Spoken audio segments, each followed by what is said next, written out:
We're now in the third of the 7 letters to the churches at the beginning of Revelation. And just by way of review, these are contextual to the specific churches. This one's to Pergamum, but they're also universal. These are messages that the church everywhere in every age needs to hear. And we're paying special attention to the specific ways Jesus is introduced. These are not just throwaway comments. They actually help us understand the purpose of the letter and take us a little deeper into what is Jesus actually calling these churches to. So we'll pay close attention to exactly what Jesus says about himself as we jump in. Revelation 2:12-17. Write this to the angel of the church in Pergamum. These are the words of the one who has the sharp two-edged sword. I know that you are living right where Satan's throne is. You are holding on to my name, and you didn't break faith with me even at the time that Antipas, my faithful witness, was killed among you, where Satan lives. But I have a few things against you, because you have some there who follow Balaam's teaching. Balaam had taught Balak to trip up the Israelites so that they would eat food sacrificed to idols and commit sexual immorality. In the same way, you have some who follow the Nicolaitans' teachings. So, change your hearts and lives. If you don't, I am coming to you soon. I will make war on them with the sword that comes from my mouth. If you can hear, listen to what the Spirit is saying to the churches. I will give those who emerge victorious some of the hidden manna to eat. I will also give to each of them a white stone with a new name written on it, which no one knows except the one who receives it. Okay, so we are in Pergamum now, and as always, we want to focus in on what are the descriptions of Jesus we're getting. He is the one who has the sharp, two-edged sword that comes from his mouth. The sword that comes from his mouth. This showed up in chapter 1, shows up again later in the book of Revelation. And really, this is a metaphor for the power of the Word of God. When God says, I'm going to come and make war on them with the sword that comes from my mouth. Somehow the Word of God becomes this offensive weapon. Let's talk about that for a little bit.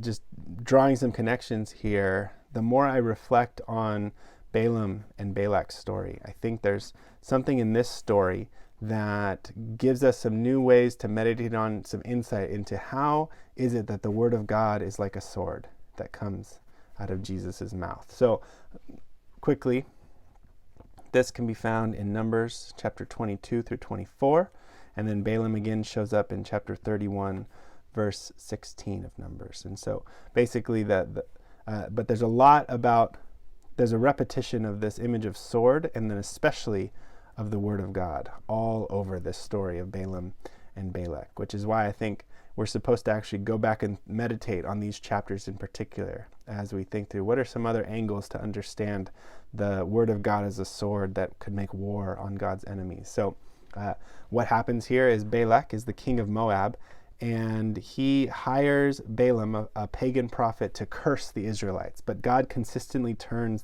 his curses into blessing, to the great frustration of Balak, as you can imagine. That the use of words there, the words that were supposed to harm the Israelites, were turned into blessing by the Lord. And then again, Balaam, the famous story is in Numbers chapter 22. He's on the way to go curse the Israelites, and an angel who's invisible, it has the sword drawn, about to kill Balaam, and the donkey keeps veering off course. God eventually opens up the mouth of the donkey, gives the donkey words, and the donkey speaks and opens up Balaam's eyes, and Balaam is saved, but he's also kind of called back and turned to the Lord for at least that moment. So all of this, there's this incredible way that God uses words, even in some really outlandish, miraculous ways, by letting the donkey speak. But the words of God are this powerful weapon that God turns lies into truth, and he uses his words to bring blessing on his people and dismay to God's enemies. So all of that, maybe there's something in that to reflect on. How does the Word of God play into all of this? In chapter 31:16, Balaam realizes, well, my words aren't working, so maybe we can just trip up the Israelites, have them, entice them to follow idols and sexual immorality, and that'll actually work in another way. And so Balaam's not done yet, but there's something about the Word of God here that I find really fascinating, maybe connecting with this image here. So who are the Nicolaitans then? The Nicolaitans, it says, in the same way as this whole Balaam-Balak saga, the Nicolaitans are apparently teaching something similarly. So it seems likely that whatever their teaching is, it's enticing Christians toward idolatry and sexual immorality. The Nicolaitan showed up one other time in the letter to Ephesus in the beginning of chapter 2. And those are the only two times they show up. In the Ephesus letter, it's their actions, their deeds that are called into question. In this letter, it's their teaching, which makes sense. False teaching will often lead directly to false action, to sinful deeds. And so God is calling out the Nicolaitans for whatever their actions and teaching are, it's leading Christians astray. And so Jesus, once again, is saying, don't listen to them and don't get tripped up by them, just like Balaam tried to trip up the Israelites back in Numbers. If you don't, I'm going to come, and anyone who has been led astray and those that are leading others astray, they're going to have to deal with the word of God. God is going to come, and his word is going to wage war on those that have led others astray. So I want to just end with this interesting image here of the white stone with a new name written on it, which no one knows except for the one who receives it. One idea about what this might mean could be that it's a personal name for each individual Christian, like we all get a nice nickname from Jesus, and that's nice, and honestly that could be true.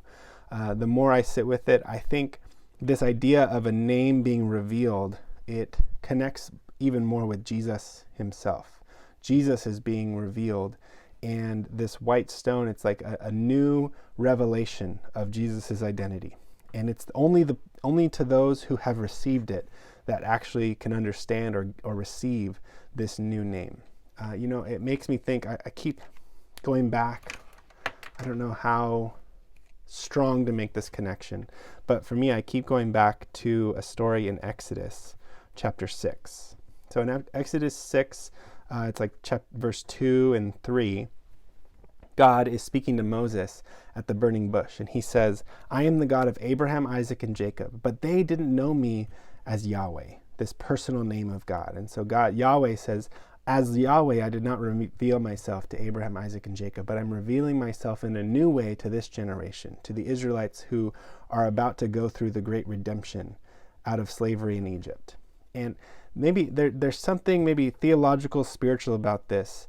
There is a depth of knowing, a depth of knowing God that can only come on the other side of redemption.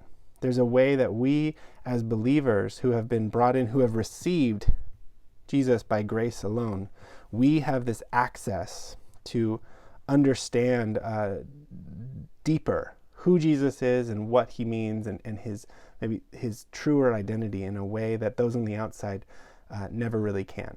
Even if they know the actual words, you might know how to spell Yahweh, but you don't know Yahweh in that deeper, more intimate sense unless you've actually been through redemption, unless he's taken you out of slavery into freedom.